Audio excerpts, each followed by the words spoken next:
Okay.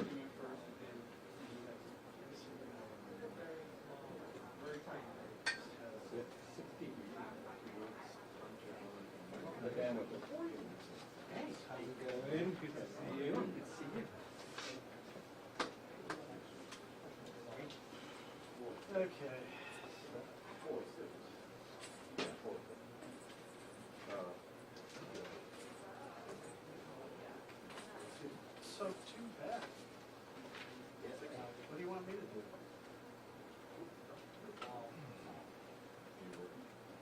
No. Look at this. This is from Monday. I understand we have to take it, but we have a long press conference. I'm not in front of the camera. Yeah, as long as you're not standing in front of the camera, you should be okay. Okay. Freezing there. Freezing there.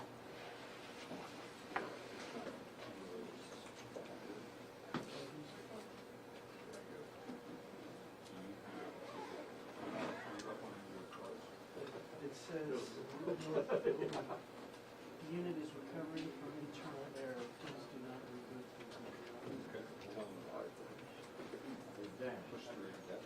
Push 3.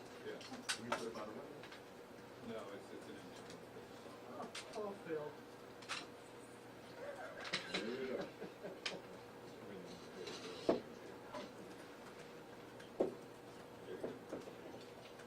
Press 3. Correct.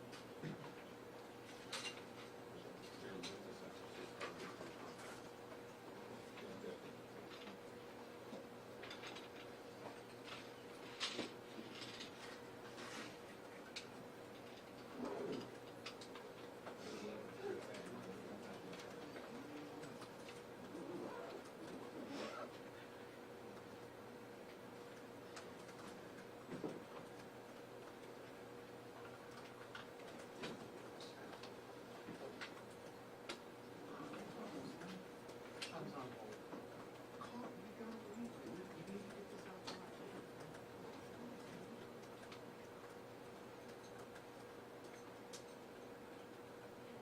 Hold.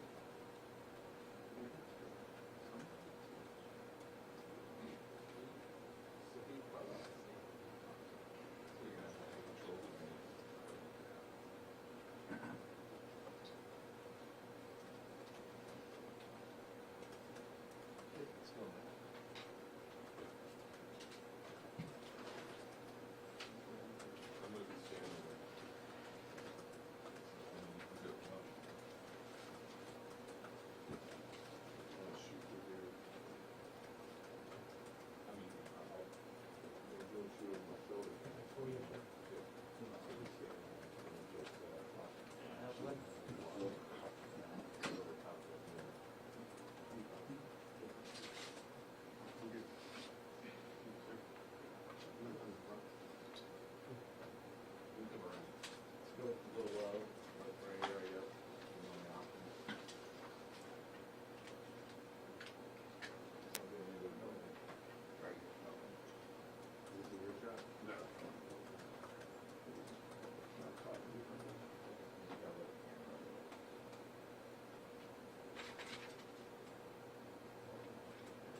He's already walking the dog.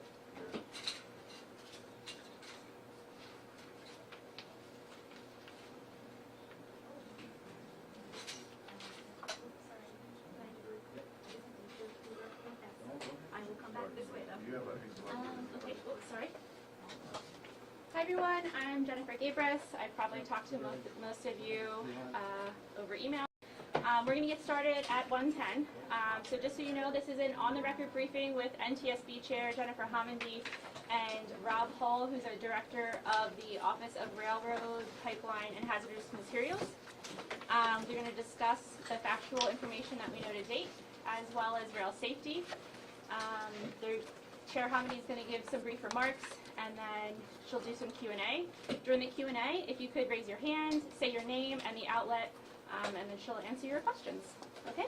And like I said, what? I'm sorry, could you spell the other gentleman's name who's going to be here? Oh, yeah. Sure. Rob Hall. It's R-O. Can you spell it at the microphone so you can go microphone? Oh, sure. Sure, go ahead, roll it. Rob Hall, ROBHALL.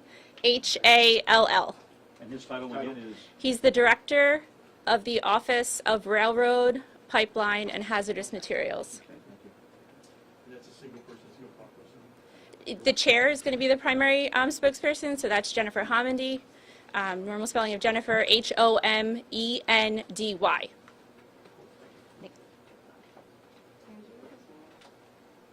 Yeah. I'll copy it.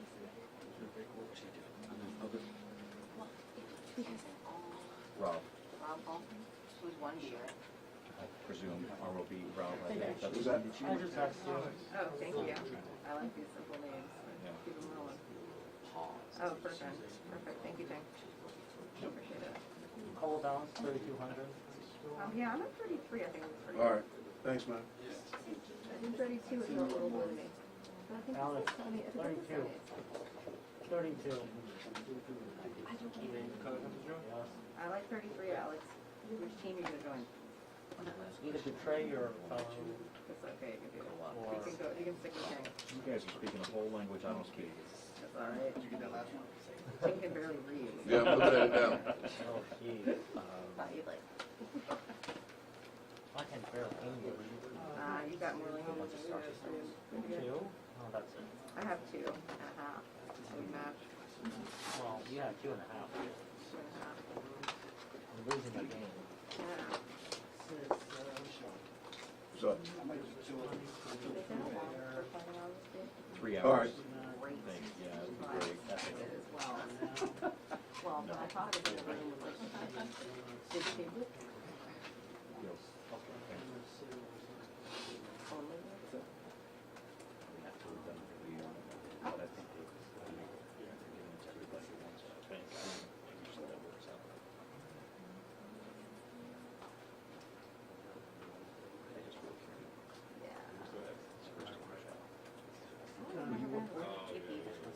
Yeah, sorry for taking the center, but just my TV cameras. I'm not the usher. It's okay with me. Yeah, no, you're all good.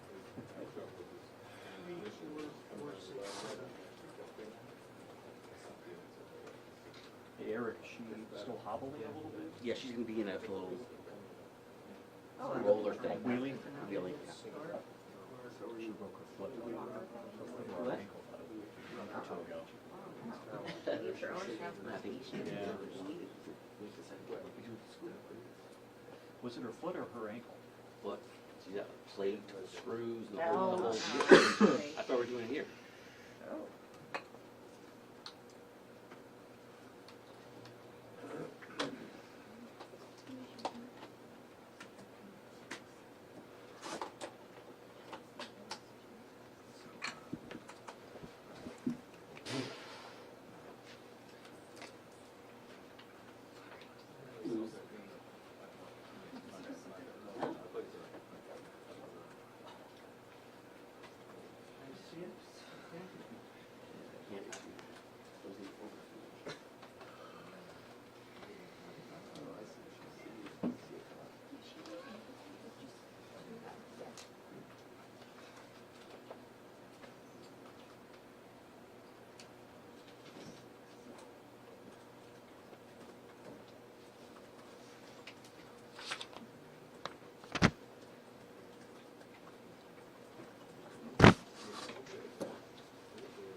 Heads up.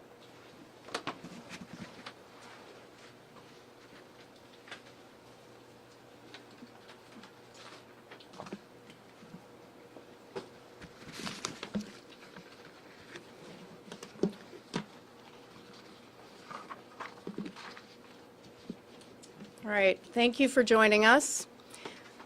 As Jennifer said, my name is Jennifer Homendy, and I'm the chair of the National Transportation Safety Board. With me today is Rob Hall. He is the director of our Office of Rail, Pipelines, and Hazardous Materials Investigations. I want to start with addressing the people of East Palestine. I am so sorry for the traumatic event that you're going through. It's devastating. Over the course of my career, and I've handled rail and pipeline and hazmat for well over 25 years, both Rob and I have sat with communities, with residents after devastating rail, pipeline, hazardous materials releases. We've talked to community members who are suffering health effects, have pets who've died, have damage to businesses and homes. But I can tell you this much, this was 100% preventable. We call things accidents. There is no accident. Every single event that we investigate is preventable. So our hearts are with you. Know that the NTSB has one goal, and that is safety and ensuring that this never happens again. So with that, the NTSB has been on the ground since day one. We completed our investigative work on scene, our on-scene work, yesterday. But we still have a lot of work to do as part of this investigation. So today, I'm announcing that the NTSB will hold a rare investigative field hearing this spring in East Palestine. We don't have investigative hearings often. It is rare. But we will question invited witnesses. Now our goals, we have 4 goals for conducting an investigative field hearing. Number 1, inform the public. Number 2, collect factual information from witnesses. Number 3, discuss possible solutions. And number 4, build consensus for change. As you know, we also released this morning our preliminary report on the derailment. The report does not contain a probable cause that comes at the end of the investigation. It contains only factual information collected during the on-scene portion of this investigation. What I want to focus on today is what we know so far. I want to talk about our investigative process, and then I want to share some information generally about rail safety. We know for a fact that this derailment occurred at car number 23. This train had 3 locomotives, 2 at the head end. The lead locomotive had 3 crew members, including 1 trainee. The third locomotive was between rail cars 109 and 110. There were also 149 rail cars on the train. Car number 23 was a hopper car, which carried plastic pellets. It was the combination of the hot axle and the plastic pellets which started the initial fire. Now, the train passed 3 wayside defect detectors, which identify overheated bearings and provide an audible warning to train crews. At each detector, the recorded temperature of the bearing increased from 38 degrees Fahrenheit above the ambient temperature, which at the time was 10 degrees Fahrenheit, to 103 degrees above ambient just 10 miles later. Both of those temperatures are considered by Norfolk Southern to be non-critical. The critical threshold per Norfolk Southern is above 200 degrees ambient. Upon passing the third detector with a temperature of 253 degrees above ambient, that's critical, 253 degrees above ambient. A critical audible alarm message sounded, instructing the crew to slow and stop the train to inspect the hot axle, and if warranted, to set car number 23 out. Now, NTSB investigators at this time have not identified any operational issues with the wayside defect detectors, but we're still looking at them. There's also no evidence of track defects. The engineer at the time was following another train and was already in dynamic braking to slow behind the train. So he increased the brake application to further slow and stop the train, meaning he responded immediately. We have no evidence that the crew did anything wrong. And during this deceleration, the wheel bearing failed. Car number 23 derailed, and the train initiated an emergency brake application and came to a stop. So the emergency brake application was triggered by the derail. Now in total, 38 cars derailed, and a fire ensued which damaged an additional 12 cars. On February 5th, responders mitigated the fire, but five cars, which are designated as 105, DOT 105 specification tank cars, were located near the number 23, which derailed. So we had the 5 vinyl chloride cars. 4 of them were at 26, 27, 28, and 29, and the 5th one was at 53. They were carrying well over 115,000 gallons of vinyl chloride.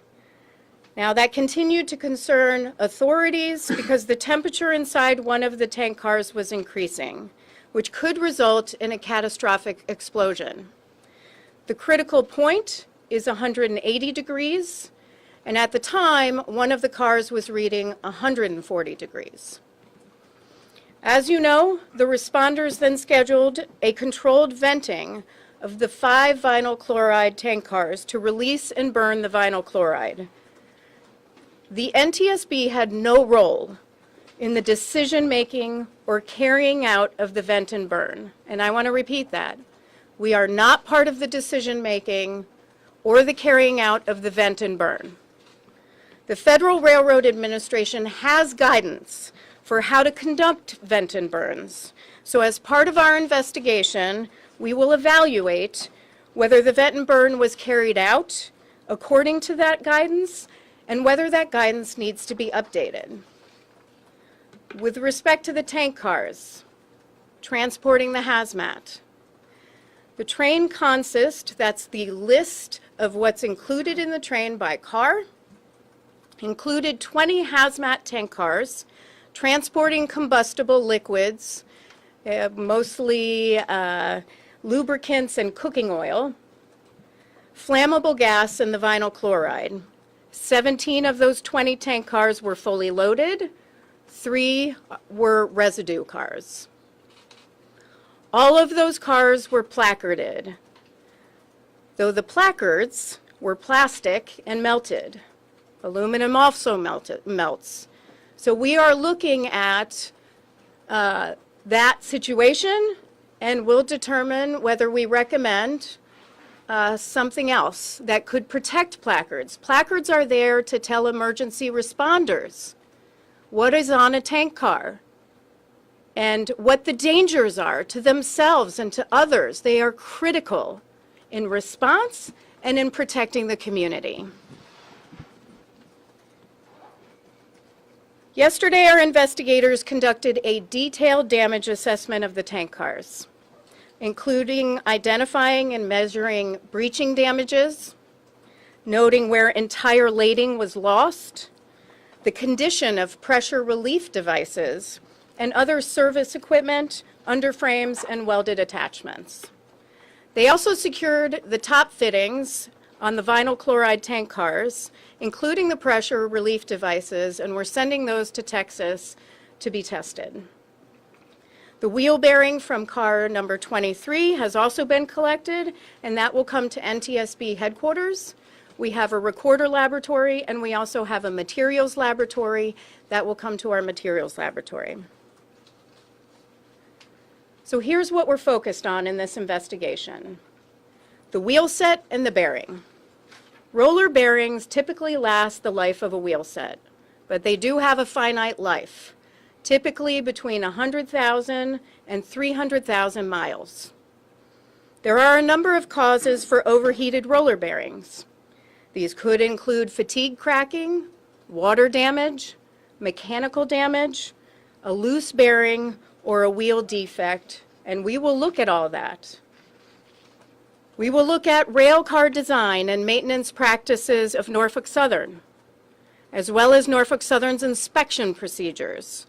We'll also look at any history of prior accidents involving car number 23 and this wheel set. We'll look at tank car design and derailment damage. The 105 vinyl chloride cars were insulated, which actually helped at the beginning. There are federal regulations which state that that car needs to be able to be cooled for 100 minutes. We all know the fire lasted well longer than the 100 minutes. What that means is after that time, the insulation actually kept the cars from cooling. So we're going to look at that. Also, 15 DOT 111 tank cars were transporting hazmat. Those were on the train. Now, why does that matter? Because current law requires certain DOT 111s transporting Class 3 flammable materials only to be retrofitted or replaced with DOT 117 tank cars. I'm sorry, replaced, not retrofitted. Replaced with DOT 117 tank cars. Of those 3, 2 did not breach. 1 lost the entire lading.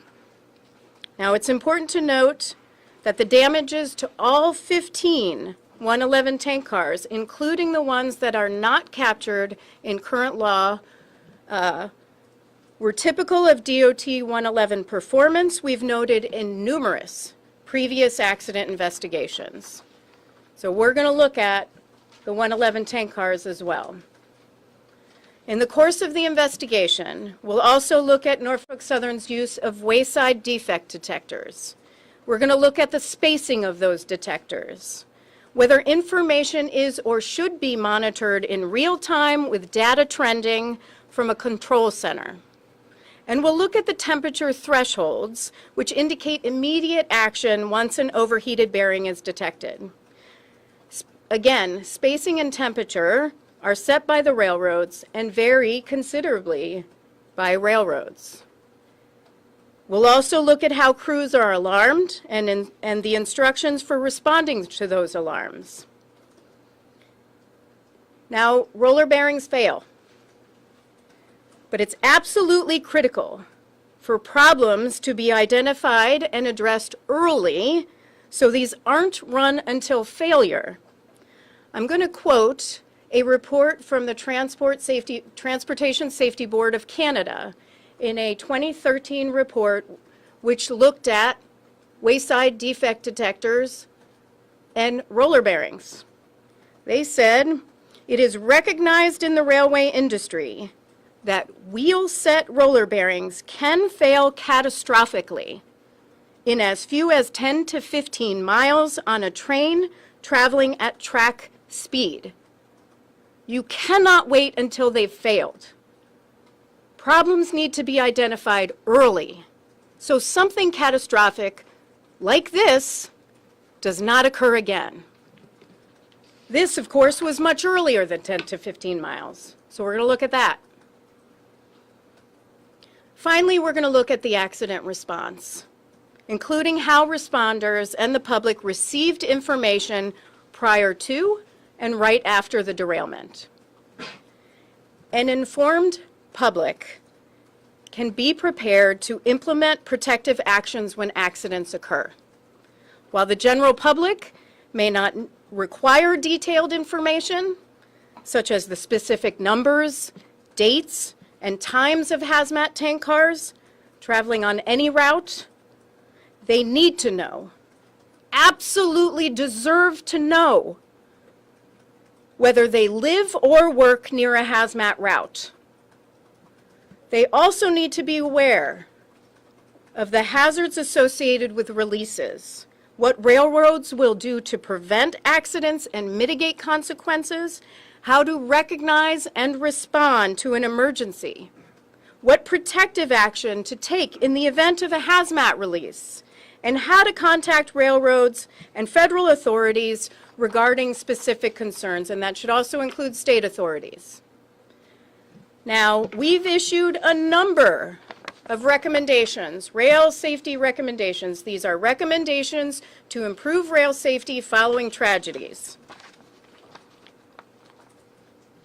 Some of these recommendations go toward urging railroads to work with communities on the emergency planning, on routing, what should be routed and not routed through communities, and what information the general public and emergency responders need and deserve.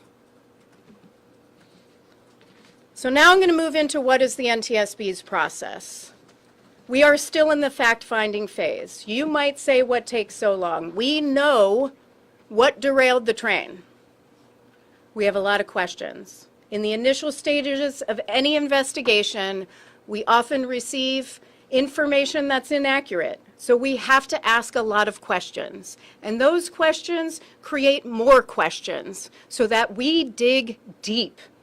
We are very methodical in our investigative process. That takes time. Now, in this fact-finding phase, we have what we call parties to an investigation. These are groups of people who can help us gather the facts after a terrible tragedy. In this one, we have the U.S. DOT's Pipeline and Hazardous Materials Safety Administration, the Federal Railroad Administration, Ohio State Highway Patrol, the Village of East Palestine, Norfolk Southern Railway, Trinity Industries Leasing Company, GATX Corporation, those two deal with rail cars, manufacturing of rail cars, and we have 4 unions, the Brotherhood of Railway Carmen, the International Association of Sheet Metal, Air, Rail, and Transportation Workers, the Brotherhood of Locomotive Engineers and Trainmen, and we just added the International Association of Firefighters. Now, these entities help us gather the facts around investigations. There's an advantage to that for them, too. They get the facts when we get the facts, and they can take immediate action to improve safety. They do not have to wait for the end of our investigation and should not wait. We expect them to act.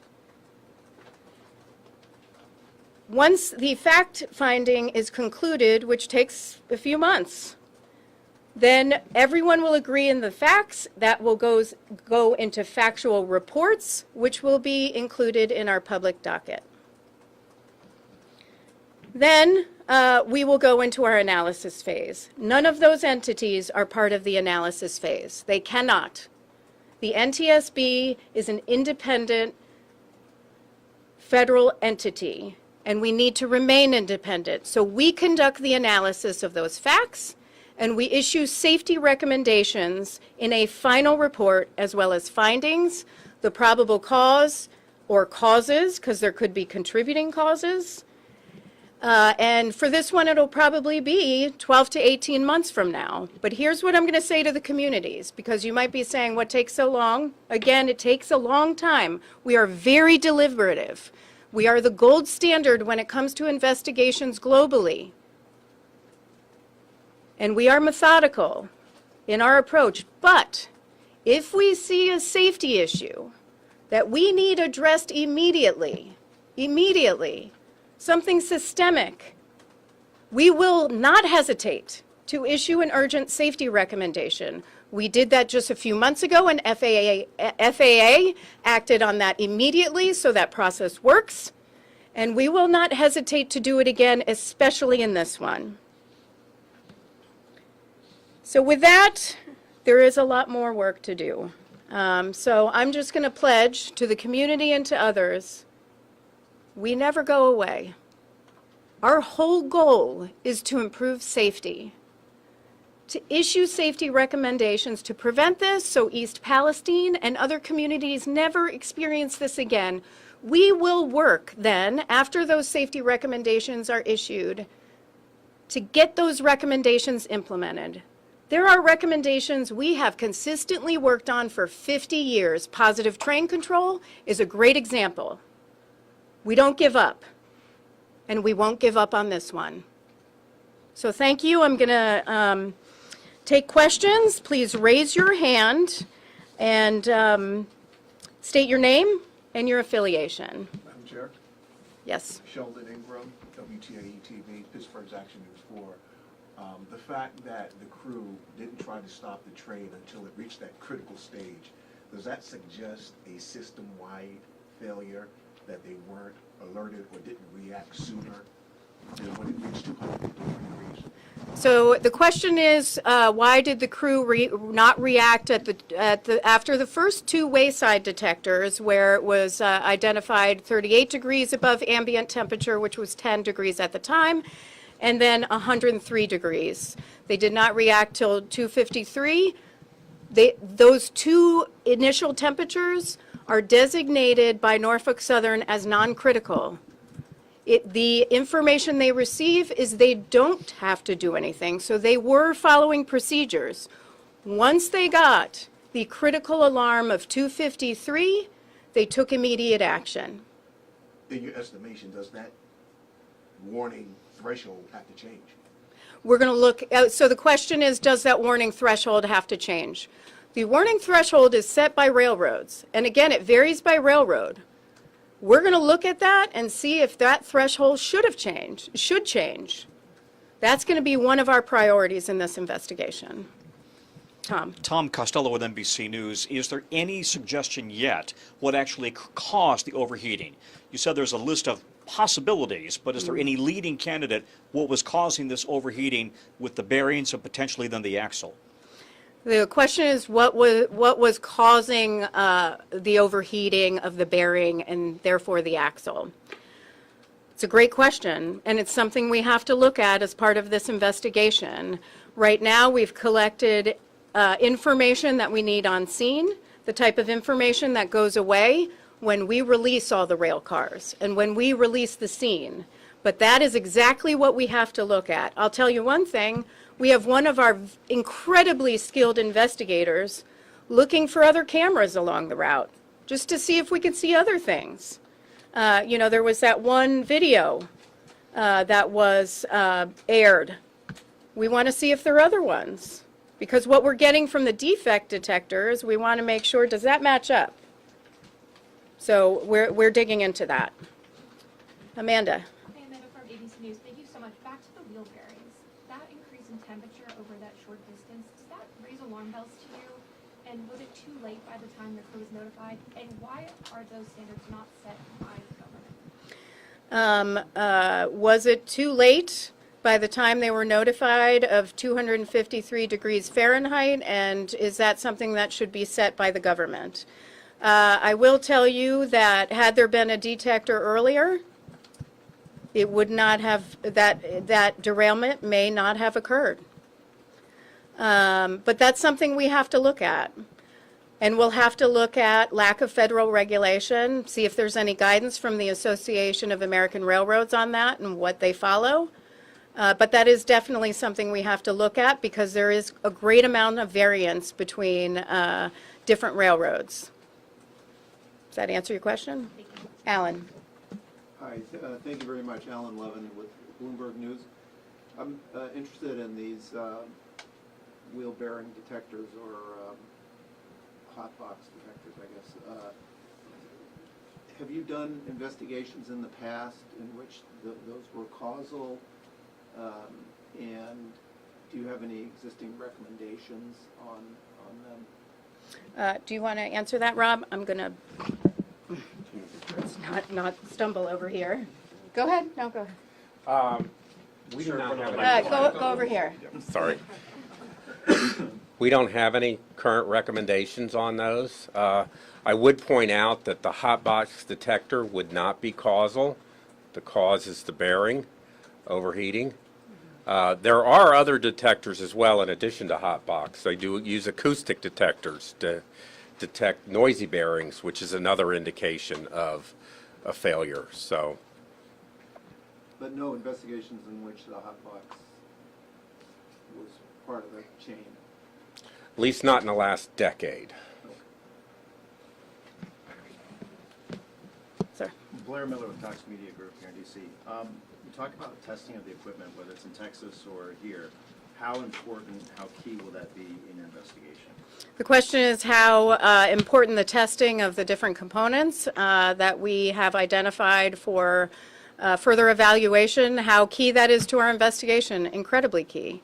We want to see what caused that wheel bearing to fail.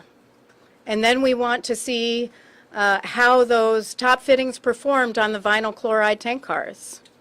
So that will be key to those will be key to our investigation. Ian Duncan with the Washington Post. Just Hi, Ian. another question on the thresholds. I saw some reporting this morning that 95-degree difference between the bearings on each side of the train is a common threshold. It looks like Norfolk Southern set that at 115. I think there was potentially a greater than 95-degree difference at the second detector.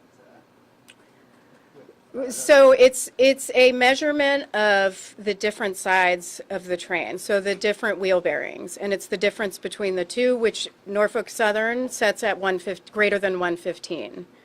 So the 103 would not have been critical for them. But is Norfolk Southern out of the ordinary in having that at 115 instead of 95? That's what we have to look at. Again, each railroad sets a different threshold, and we've seen different variances. I mentioned that Transport Canada report from 2013.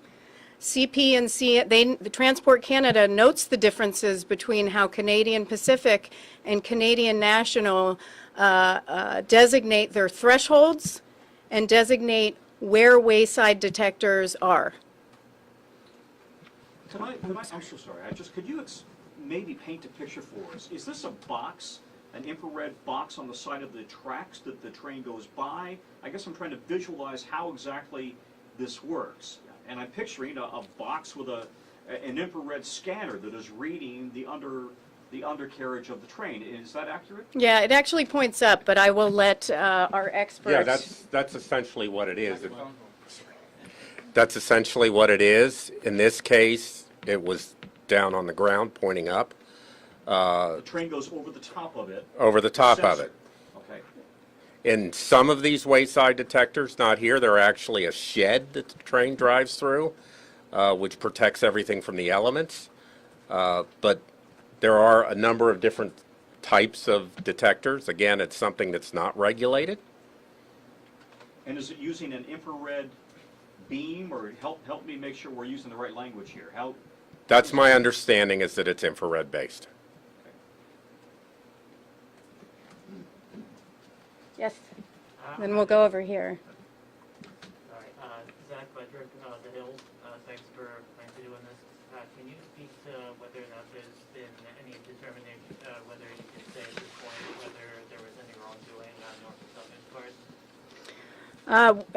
The question is, was there any wrongdoing on Norfolk Southern's part? We'll have to evaluate that during our analysis. Once we have all the facts, we will look at the analysis.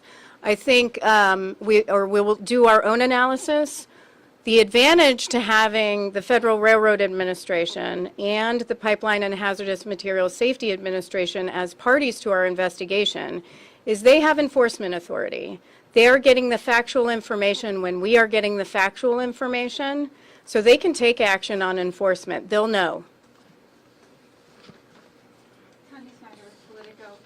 It seems from your report and what you said here that the engineer braked and then the automatic emergency braking kicked in, and then they got out and visually saw that the train had derailed and that there was a fire. Was there no other way for them to be alerted that the train had derailed and that there was a fire, which seemed to have happened before they got out of the train? So the question is on the sequence of events. Once the train crew was alerted to the high temperature, they get an alert in the locomotive cab. In this situation, they were already in braking mode because of a train in front of them. So they began to slow the train and stop the train, but then the derailment occurred, and that engaged the emergency brake application. The notification comes directly to the cab of the locomotive and tells them. We're going to look at the notifications and how that comes across and Norfolk Southern's policies and, for notification to rail crews. I will tell you it's standard. Rail crews disconnected the locomotive from the cars that were burning and moved up about a mile to protect themselves. That is standard as part of railroad operations. Yes, hi, Hope Young with AP. I was wondering if you could elaborate a bit on your statement early in the beginning where you say this was 100% preventable. I know that there are many areas of investigation. The report, to some degree, was indicating many things work as they should under the current guidelines. So can you expand a bit about what gives you that certainty about this being 100% preventable? The question is, what gives me the certainty that this was 100% preventable? We've never seen an accident that isn't preventable. And I actually think that I don't like the word accident. I hate to use it. Nothing is an accident. And so, you know, when it comes to prevention, it could be actions on the railroad's part for maybe not having more conservative policies on thresholds, or it could be some sort of problem with the wheel bearing that could have been addressed earlier. Those are just examples. We don't know that yet. We are still conducting our fact-finding portion of the investigation, but we will know that at some point. That's when we issue the probable cause, and there's often not just one probable cause, which is this derailed. It's usually a number of contributing factors a number of factors that contributed to that derailment. A quick follow-up, if I may. I was just wondering if you could talk about the level of cooperation NTSB has been getting from the parties. I know that in certain instances, sometimes rare, that you issue subpoenas. Is that something that you might foresee at some stage in the process? So the question is, what is the cooperation between the NTSB and the parties to our investigation, and whether we foresee having to issue subpoenas? At this time, I don't foresee having to issue subpoenas. We are having excellent cooperation with all the parties to our investigation. We're getting what we've asked for thus far. So far, so good. That can always change. But we do have an established relationship with all these entities, and we are hopeful that will continue throughout the course of this investigation. Eric Gazelle, Wall Street Journal. So do we have any indication as to why so many rail cars derailed? The 38 on a train of 149 seems like a large quantity. Is there any evidence to suggest why so many derailed in this particular incident? I mean, you know, we'll look at, the question is why so many cars derailed, 38 derailed in the accident scenario. This is something we've seen before. There are different forces in play when a train is braking and moving, and we often see bunching up of rail cars. This is, you know, unfortunate, but yes, that's what we see. Hi, Ashwarya Gabi, New York Times. What specifically are you investigating as preventable, both for the accident and for the impact to the community? What are we investigating that's preventable? Pretty much everything about this accident. It's everything from the wheel bearing to the rail cars to the tank cars to the actions of federal entities or inaction of federal entities. We'll look at state entities. We'll look at locals. Especially with emergency response and information they did or did not have, likely did not have. And we'll look at Norfolk Southern, their policies. So there are often a lot of considerations in what goes into what is preventable. There is usually far more than one thing. Madam Chair, can I ask two quick questions? One of them, I'm wondering, did the crew know that the temperature was increasing? When they went over the first two hot box detectors, is there any reading for them telling them it's getting hotter? Just be aware that it's getting hotter, even if it did not yet rise to the level of alert. That's the first question. The second one is, You, of course, are an investigative body and you offer recommendations. You are not a regulator. You can't force change on any on any participant. And yet this has been an industry that you have tried for many years to bring a little bit more regulatory safety controls, and then Congress has at times kind of undermined those initiatives that the DOT under previous administrations had tried to enact.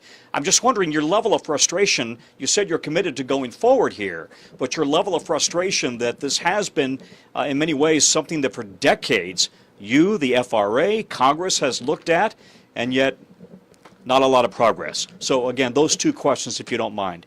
I'm going to let you answer the first one. If you can repeat the question, then I'll do the second one. Did the crew have any knowledge that the temperature was rising as they went over the first two hot box detectors? The detectors, the way that they're designed, will provide a radio announcement. And so the radio in the cab would indicate that there is an issue. There's a number of things in the radio announcement that occurs. Anything from no defects to the total number of axles.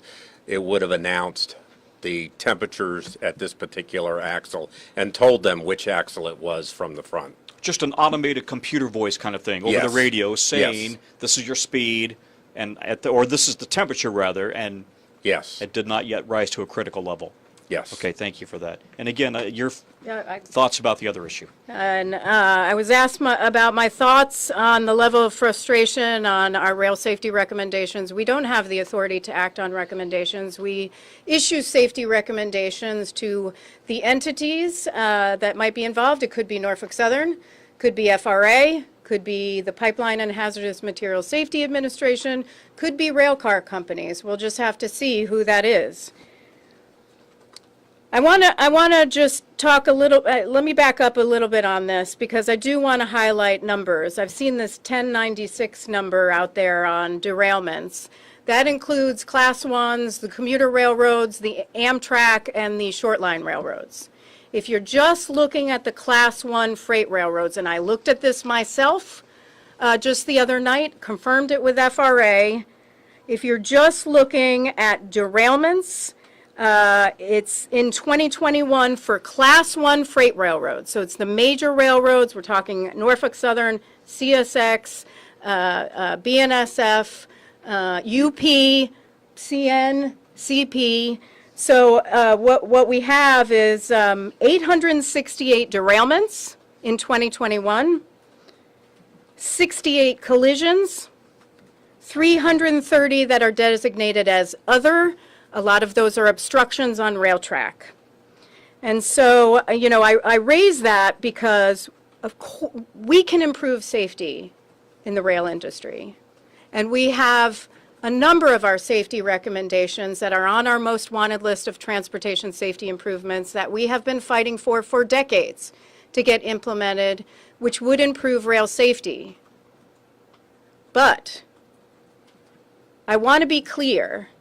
We have to make sure that what we're proposing as the NTSB is specific to this accident. That's our job. Our job is to determine how this happened and to issue safety recommendations to prevent this one from happening again. That's why I got so frustrated and tweeted. Nobody tweets for me. I tweet my own tweets. That's why I got so frustrated and tweeted, because there's a lot of misinformation on what would have prevented this, and I'm happy to go through some of those. This is a community that has been devastated. They deserve to know what happened, how to prevent it from happening again. They deserve to have the right solutions. Often during our investigations, everyone is guessing. I saw it all over media, which was driving me nuts. And, you know, those solutions, all of the ones I heard of are not the solutions. And so we'll do a little evaluation to prove that they're not. But I get frustrated because what happens is everybody jumps to those solutions, and then when we issue our final report, we get ignored. That is frustrating. So when we issue our final recommendations, I want Norfolk Southern to act if they get one. I want FRA and PHMSA to act if they get some. I want others to. We need action on what would prevent that from happening again. That is our goal. Yeah, James and Fox. I just want to get an understanding of the timeline in terms of the toxic chemical release. Was the NTSB notified immediately afterwards, or when exactly was NTSB notified that there was potentially this mild chloride release? And do we have an exact time of understanding of when that became apparent to the first responders also coming on scene? Because that's what has not been shown in the preliminary report. The question is, when were we notified of the derailment? I am going to let Rob answer this question, but I'm going to start with, we do have a response operations center that works 24/7. Dedicated professionals that are monitoring social media. They have television screens. They get input from the National Response Center, which is where the railroads and others are supposed to report any type of tragedy. But for this one, I will let Rob address the specific question. And specifically at the moment where the toxic chemicals released, when were you notified and the community as well? So our notification would be the notification with the accident. There is, the Coast Guard operates a National Response Center, which you can think of as a 911 for the country. All the railroads have to report to these accidents to that Coast Guard Center, who then reports that to our own Response Operations Center. And that, through that, we get the notification. In this particular case, I think it was about an hour for the notification. So with regard to the toxic chemicals, we're notified of the derailment and the fact that there's a fire with it. I mean, that's the extent of the notification to us. The first responders, they're the ones that get to the scene and they look for those placards so that they can make sure the community is safe.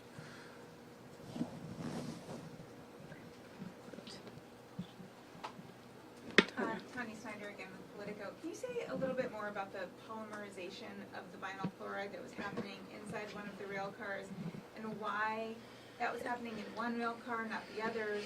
What was going on with the integrity of the car itself to make that happen?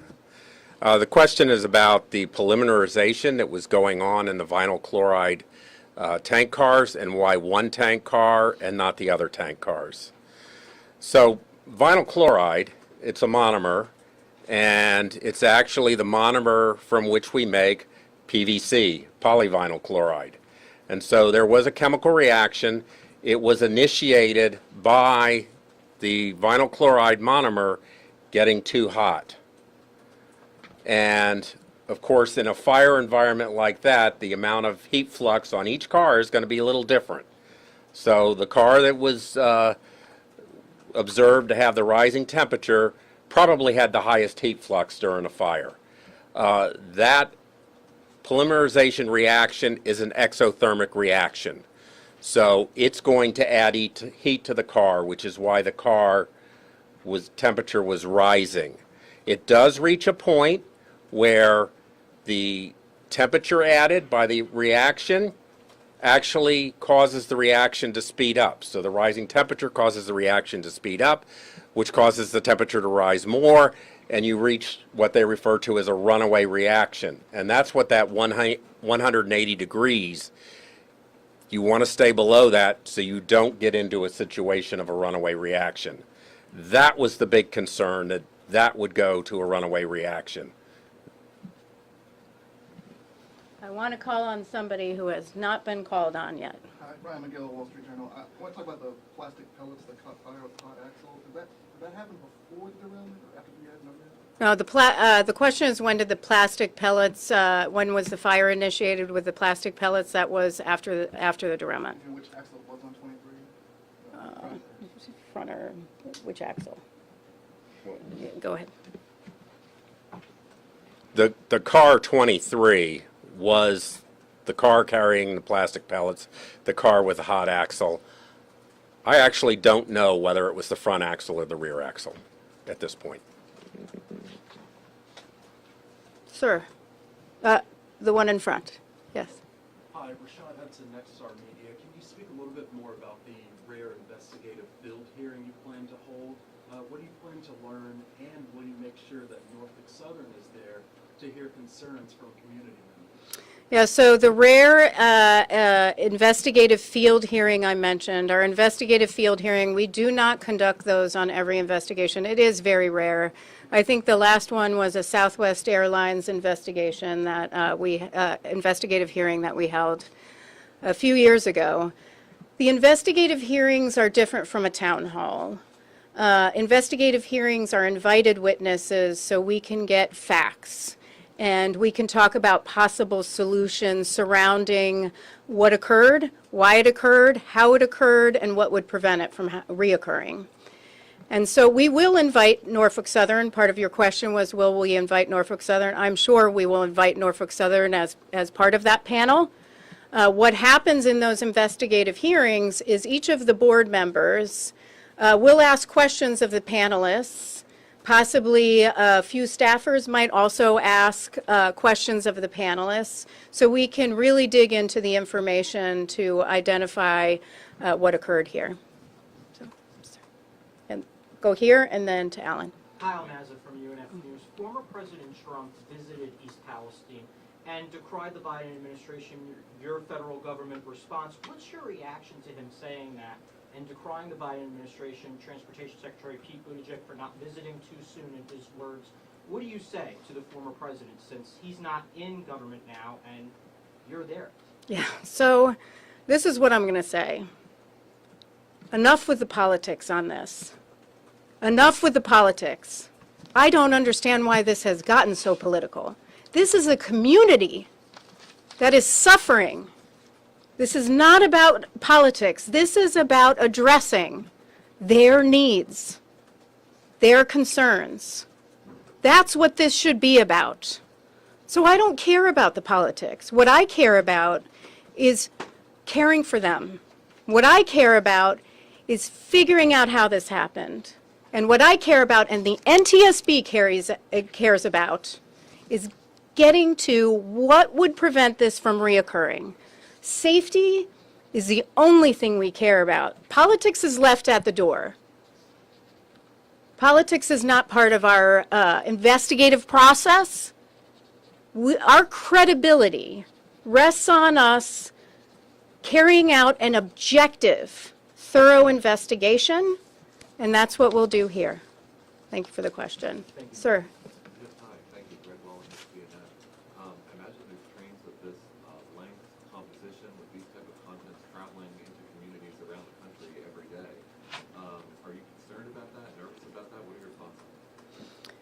Well, I do have some data on the train length and weight. For this one, the train was 9,309 feet long and 17,977 tons in weight. The question is, am I concerned about that?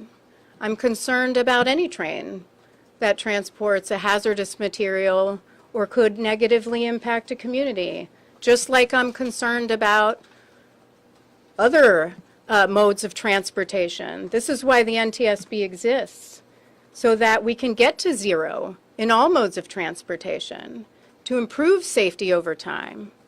I think we've been part of that, but we also have a long way to go, and we'll continue on in those efforts.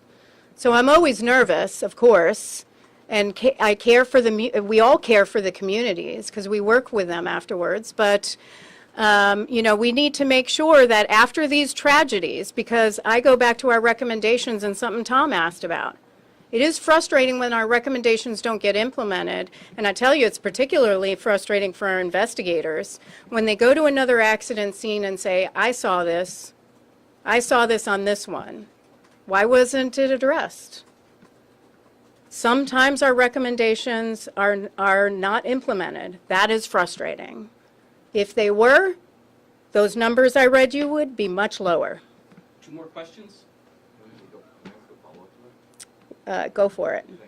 On the braking specifically, the report mentioned that the brake application puts off some heat.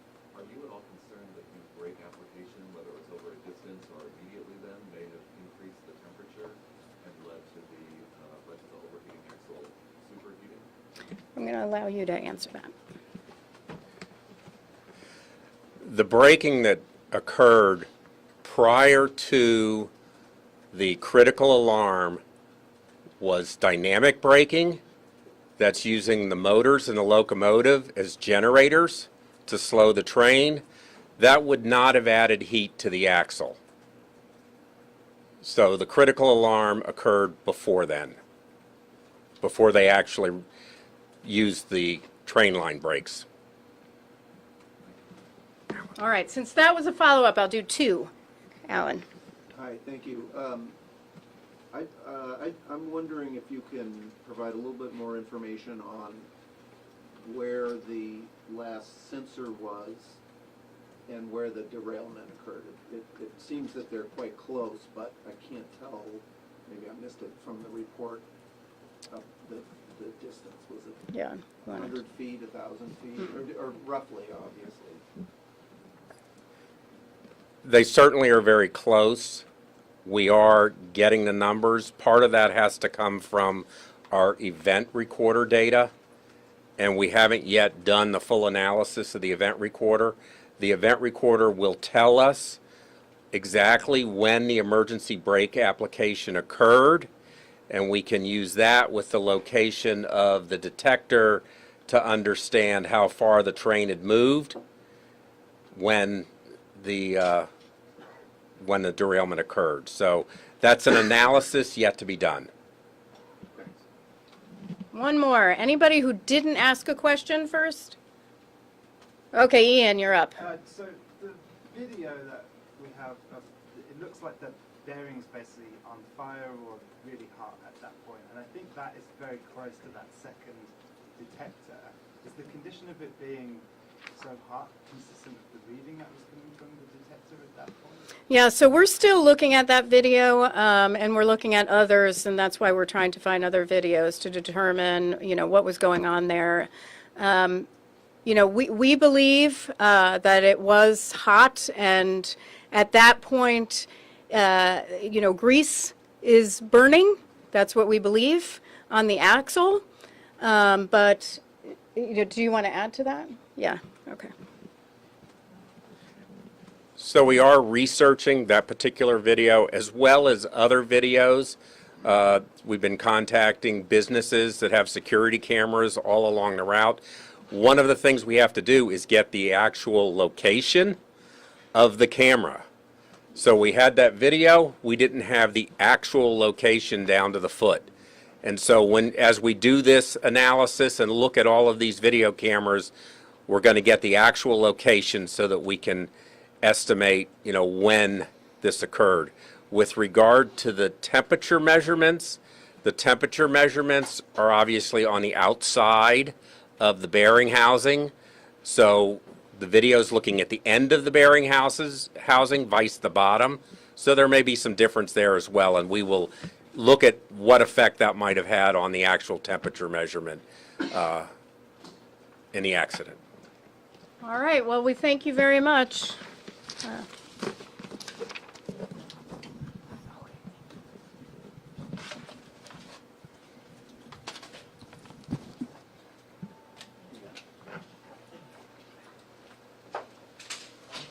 Thank you. Just a couple of housekeeping. Eric Weiss with NTSB Media Relations. Just a couple of housekeeping things. Jen Gabris was the spokesperson for the accident. She was on scene in East Palestine. She's now back. After the preliminary report is out, our policy is to go to the railroad spokesperson. That's Keith Holloway. He's over in the doorway over there. He will be the person for any follow-ups on this accident. It's keith.holloway@ntsb.gov. Thanks so much.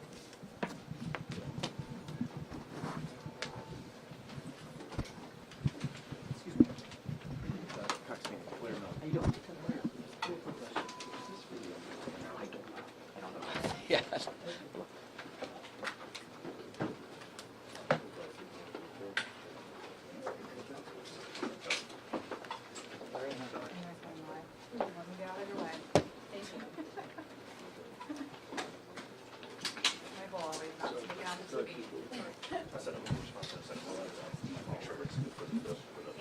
Hey, just one more thing. The crew did not know that the temperatures were increasing. They got the one radio warning. Just want to clarify that. Not like the specific temperature number, like you say, so they just got the warning before you just. Correct. They got the warning when it reached the third